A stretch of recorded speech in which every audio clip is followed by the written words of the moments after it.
Google Calendar is a powerful, free service you can use to organize your schedule and coordinate events with others. It has many useful features, including the ability to share calendars with others and easily switch what is currently being displayed. You can access your calendar from any computer or mobile device as long as you are signed into your Google account. Google Calendar is a time management and scheduling calendar service developed by Google. It was created by Mike Samuel as part of his 20% project at Google. It became available in beta release April 13, 2006, and in general release in July 2009, on the web and as mobile apps for the Android and iOS platforms. Google Calendar allows users to create and edit events. Reminders can be enabled for events, with options available for type and time. Event locations can also be added, and other users can be invited to events. Users can enable or disable the visibility of special calendars, including birthdays, where the app retrieves dates of births from Google Contacts and displays birthday cards on a yearly basis, and holidays, a country-specific calendar that displays dates of special occasions.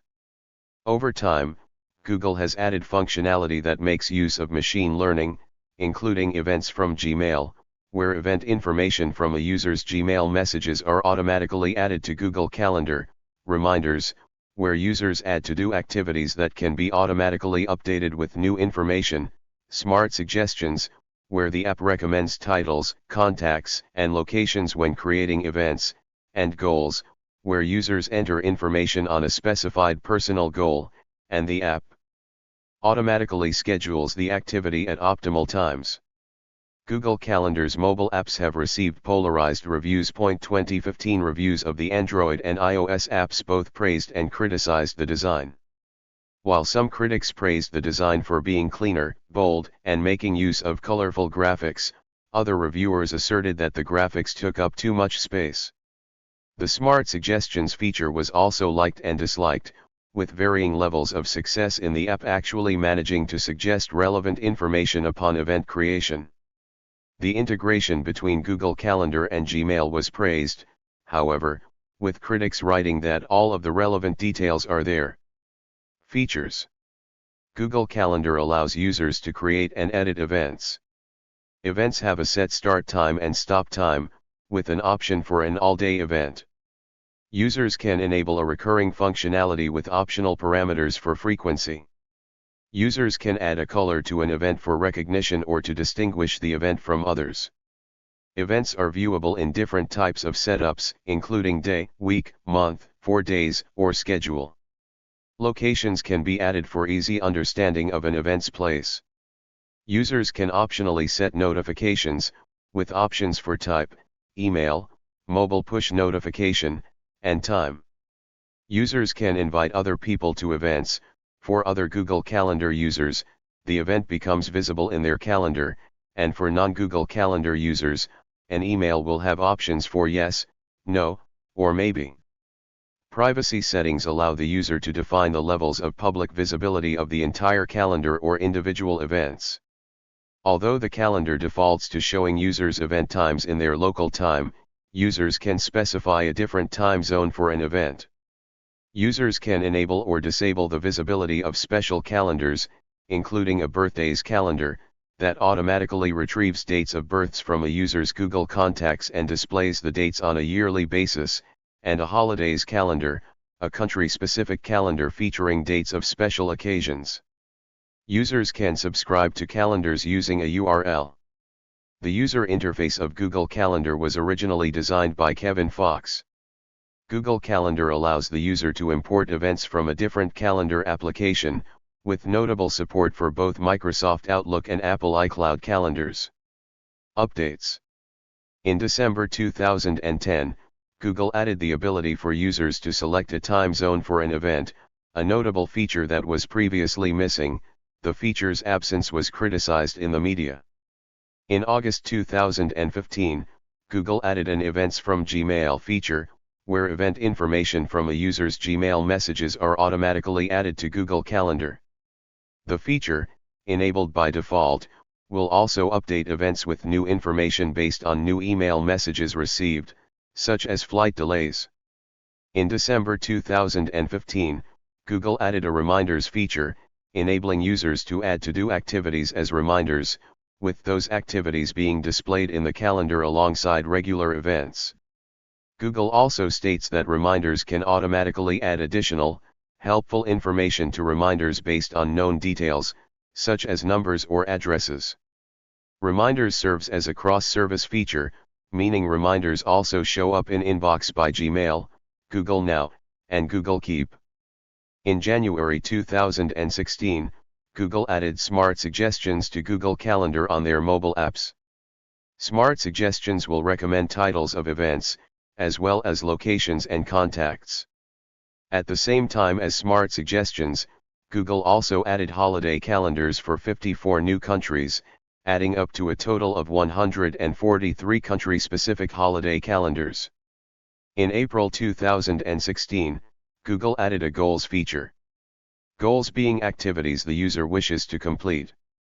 After answering brief questions, including how often and best time, Google Calendar will automatically find the best windows to pencil in time for that goal, with the calendar adapting to the user's schedule over time, such as rescheduling a goal activity if an event is added that causes a direct conflict with the time of the goal. The feature was expanded in January 2017 with support for Google Fit and Apple Health, to see the progress made towards completing a goal. In March 2017, the iOS app was updated to feature support for the iPad, and it was again updated in July to add a widget in the iOS Today panel. In June 2017, following May's announcement of Google's new Family Groups feature across several of its services, Google began rolling out family calendars for users in Google Calendar. The feature lets family members create shared events visible in a family calendar option. On September 20, 2022, Google announced that reminders from Google Calendar and Google Assistant will merge with Google Tasks. The migration started in March 2023 with the selection of few users before rolling out to other users as an optional choice in the second quarter of 2023, and concluding on May 22, 2023, to the enterprise sector. For users of Google Workspace, formerly G Suite, a subscription service for business, education, and government customers that offers premium functionality, Google Calendar has a Find a Time feature that can suggest the best time for an event with a group of people, based on available times for each individual in the group. Additionally, the feature can also schedule the meeting room. Platforms. Google Calendar entered a limited beta release on April 13, 2006 and exited the beta stage in July 2009. Initially only available on the web and on the Android operating system, an iOS app was released on March 10, 2015. 3839. Reception. In a March 2015 review of the Android app, Sarah Mitroff of CNET wrote that the new material design-inspired app was cleaner, with fewer distractions and colorful graphics that add a lot of personality to an otherwise dull app. She praised the Smart Suggestions feature for making new event creation easy, adding that even after just a few letters, the app will suggest the most relevant appointments. This is a great feature for creating events that occur over and over, like a haircut or doctor's appointment, because the app remembers the phrases you use. She complimented the integration between Google Calendar and Gmail, writing that all of the relevant details are there, including confirmation numbers, links to the source email, even gate assignments for flights, and called it one of my favorite parts of the app, but also noted that the feature could be turned off. Furthermore, she praised the personal design touches that keep it from looking dull, namely the app offering visual illustrations for certain types of events, like a bucket of popcorn for movie events, or a visual map of the event location, as well as themed illustrations for different months, including a snow-covered mountain and a skier for December.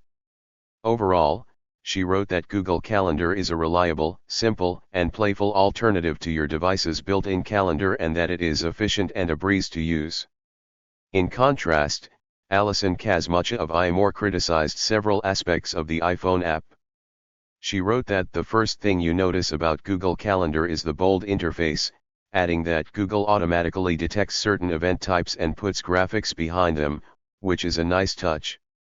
However, she criticized the amount of space the graphics take up, writing that it wastes a lot of space that could be used to show more events at a glance. It's not a huge peeve, but for anyone who has a busy calendar, it could result in a lot of scrolling. She also criticized the smart suggestions, writing that in my short time using Google Calendar, the natural language support leaves a lot to be desired. I had trouble typing times or days and getting Google to understand it. She did, however, like the view options available, writing that the 3-day view is one of my favorites, but also noted that there was a lack of the ability to quickly drag events around to reschedule them.